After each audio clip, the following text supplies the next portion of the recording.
अल्हम्दुलिल्लाहि वहदा वस्सलातु वस्सलाम अला मन ला नबी अबादा अम्मा बाद।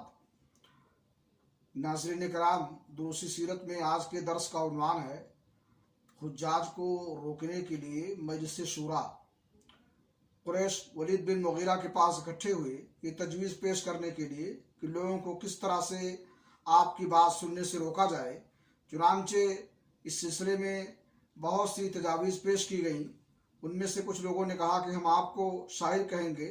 वलीद ने कहा वो शायर नहीं, हमें सारे ही असनाफी सफ़र मालूम है, उसकी बात बहरहाल शेर नहीं। लोगों ने कहा तब हम कहेंगे कि वो जादूगर है। वलीद ने कहा यह शख्स जादूगर भी नहीं है, हमने जादूगर और उनका जादू भी देखा है। ये शख्स उनकी तरह न झाड़ फूंक करता है न गिरा लगाता है। लोगों ने कहा तब हम क्या कहेंगे। वलीद ने कहा अल्लाह की कसम, उसकी बात बड़ी शीरीं है, उसकी जड़ पायदार है और उसकी शाख फलदार। तुम में से मुनासिब बात ये कह सकते हैं कि वो जादूगर है।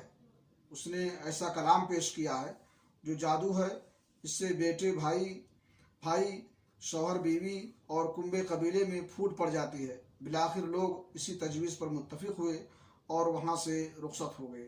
अल्लाह रब्बुल आलमीन से दुआ है कि अल्लाह ताला हमें नबी की सीरत अपनाने की तौफीक अता फरमाए। व आखिर दवान अल्हम्दुलिल्लाहि रब्बिल आलमीन।